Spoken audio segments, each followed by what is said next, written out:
In this video, we will analyze why nobody joined America in the war against Iran. Once the war began, countries struck by Iranian missiles, drones, and threats of further escalation still refused to join an American-led coalition against Tehran. Yet this was not the result of Iranian diplomacy or intimidation, but of a series of strategic decisions that left Washington unable to rally its partners behind the war. One of the first signs that the war could spread beyond Iran came when Iranian drones crossed into Azerbaijan and struck airport terminals in the city of Nakhchivan. Despite coming under attack, Azerbaijan still refused to join an American-led coalition against Iran. The reason was not a lack of grievances, but a calculation of risk. Although Azerbaijan demanded explanations after the strikes occurred and strengthened security cooperation with Turkey and Georgia, its leadership understood that joining the war could turn the country into a frontline state caught between Iran and Russia, and invite far more destruction than had already occurred.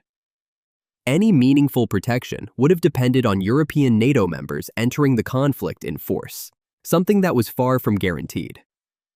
As Azerbaijan signaled it would not participate offensively, Iran likewise shifted toward de-escalation and attempts at reconciliation for their initial attacks, which further reduced the reason for Azerbaijan to join the war when it became clear that Iran would not continue the attacks. Azerbaijan's reluctance was not an exception, but an early indication of a much broader problem facing Washington.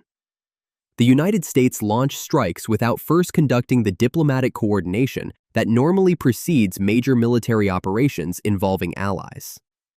This was notable because Washington had already delayed intervention for 2 months to prepare for a confrontation with Iran, rather than act during the peak of the January protests. Yet while that time was used for military preparations, it was not used to build political consensus or coordinate a common plan with its Western allies. European governments were therefore caught off guard and forced to react to events rather than prepare for them. When Washington called on partners to join the campaign once it had already started, many of them lacked the deployed forces or the logistical arrangements necessary for military intervention in the region. Entering the war under such conditions would have required a rushed mobilization of forces and hurried joining of strike operations, increasing the risk of avoidable losses in equipment and personnel. The lack of preparation was compounded by an even deeper problem, as there was no widely accepted common objective to achieve for the war itself. For all its risks and challenges, the goal of regime change in Iran would have given the war a clear and easily understood purpose, and one that many could get behind. As discussed in previous reports, the initial regime change concept quickly proved unrealistic, removing the political foundation that could have united allies behind a common mission. This uncertainty was accelerated by earlier deterioration of U.S. and European relations and inconsistent and contradictory signaling from the U.S. administration regarding the objectives of the war. Different statements alternately suggested objectives ranging from degrading Iran's military capabilities, dismantling a supposed nuclear weapons program, to broader ambitions that implied fundamental political and border changes inside Iran. As a result, when Iranian missiles and drones began hitting European-linked positions across the Middle East, the response was defensive rather than a coalition-oriented offensive. Britain reinforced Cyprus with additional aircraft, air defense assets, and counter-drone systems. France deployed warships, Rafale fighters, and ground-based air defenses.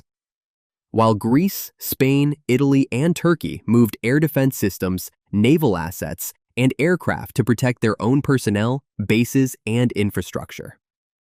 However, none of these nations joined in on offensive operations. Turkey in particular strengthened missile defenses after multiple Iranian ballistic missiles entered its airspace and were shot down by NATO air defenses. These deployments demonstrated that European states were willing to defend themselves, but not that they were willing to join America's war against Iran. Lastly, the Gulf states faced the strongest pressure to join an anti-Iran coalition because they were among Tehran's primary targets. Some did retaliate with limited airstrikes, yet they remained careful to avoid being openly identified as participants in a wider war.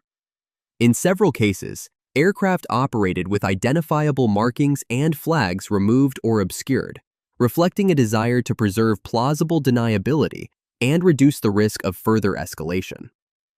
This caution stemmed from military realities, as Gulf armed forces are generally designed around internal security, air dominance over rebel and militia groups, and missile defense against proxy forces, rather than sustained conventional warfare against a large regional power like Iran.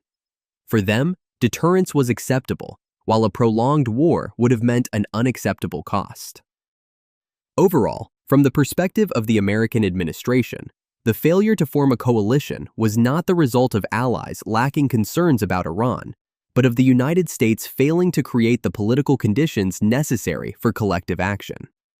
Without a clear plan and a clearly defined goal, the United States struggled to convince its partners that the risks of joining the war were worth taking. Most countries therefore focused on protecting themselves rather than contributing to a larger campaign against Iran. As a whole, the failure to organize a coalition against showed that diplomatic preparation is just as important as military preparation and cannot be avoided in reality.